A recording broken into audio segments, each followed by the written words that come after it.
and the biggest investment opportunity of our lifetimes, bigger than Bitcoin, oil, and gold, carbon credits.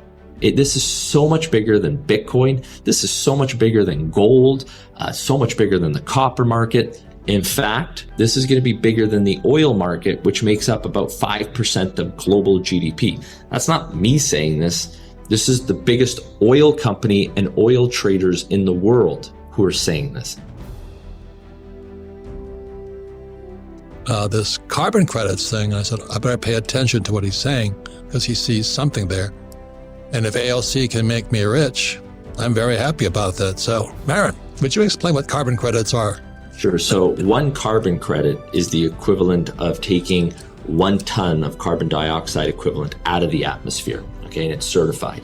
This has been around for about 20 years. But it was wishy-washy, who certified these credits? What type of projects were they? And this is all coming to now a conclusion after 20 years in something called Article 6, that at COP26 in Glasgow, which, the name of the city is almost ironic that it's the dear green place, that what the Paris Accord and, COP21 in Paris in 2015, all these promises that the governments made now in 2021 in Glasgow, they're going to be legislated, they're going to become law. And the investors are catching on to this. And more importantly, Shell, Exxon, BP, they're all in the market trying to figure out how do we buy this, because we know this is where it's going. And this is the one thing that if you're watching this video and you're like, okay, obviously if you're watching Rich Dad, Poor Dad, you already want to have more in life. You want to do better. You want to improve your financial situation. And I believe personal freedom through financial independence. That's been a thing. Like I grew up with immigrant parents. We didn't have much. We had a lot of love, incredible family, but I didn't start out with much. But this is an opportunity. Anybody watching this, whether you're me or the person watching this, we're all on the even foot when it comes to carbon credits. Whether you're in Moscow or in Africa, Argentina, you're in Brazil, anyone with a will, there is a way to do this. And you don't need, to be worth billions of dollars to get into this. Where, if you want to buy a gold mine, it's going to cost you a lot of money to buy this thing and develop it and the equipment. You know about that. This is a different game. So how are the carbon credits created? Sure. So who creates those?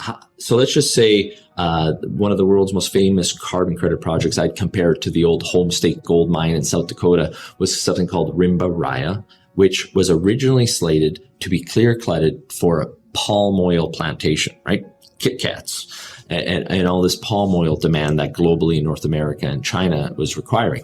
Well, that's going to have huge effects from a biological standpoint, from chimpanzees to monkeys to just the whole biosphere aspect. So what happened was a group came involved and said, hey, don't chop this down for palm oils. We are going to use this as a project to protect and inhabit the potential to grow the trees and maintain these trees, so there is no deforestation, to be able to absorb the carbon out of the atmosphere. And you can calculate that. And it's certified by a company called Verra. Think of Verra as like the PricewaterhouseCoopers of accounting world in the carbon credit world.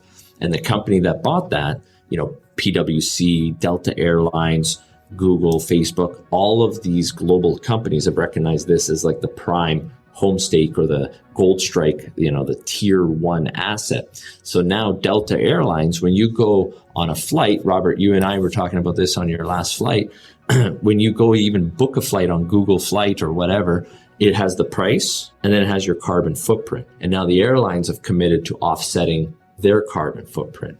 So that's how you go and create carbon credits. You have to have a project and you have to have something called additionality factor. What are you doing to this project to prevent the deforestation?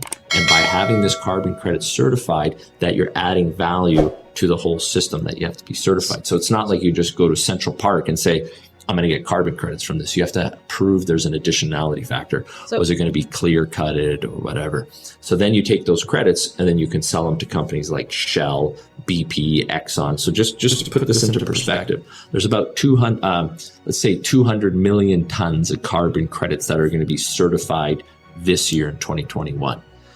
If Shell and Exxon wanted to just offset to meet their new board commitments, like they've been legislated, they have to do this, just those two companies would purchase over 100%. There's not enough carbon credits. So Larry Fink just came out. And the last time I was on your show, I said, the first trillionaire is going to come out of this, the first, unicorn trillion company, and these uber wealthy individuals are going to be the ones who solve this climate issue. Larry Fink is saying it. BlackRock just announced new funds to get into this. It is the new, this is so much bigger than Bitcoin. This is so much bigger than gold, so much bigger than the copper market. In fact, this is going to be bigger than the oil market, which makes up about 5% of global GDP. That's not me saying this. This is the biggest oil company and oil traders in the world who are saying this.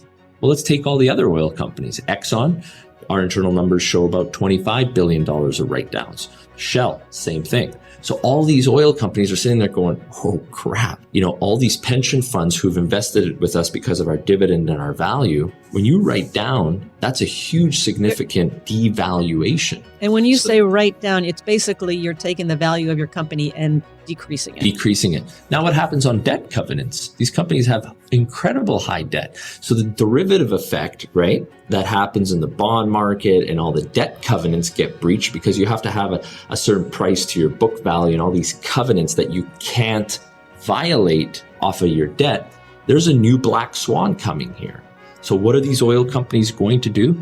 They have no choice but to go into the carbon sequestration market, which is a carbon credit market, the offsets, and buy certified credits that can offset that pollution because it's way cheaper for them to fund the sequestering, the taking out of carbon out of the atmosphere than to shut down their oil production, right? As we're transitioning from a fossil fuel energy world to a green world, there's something called reality in the middle that we have to do this transition.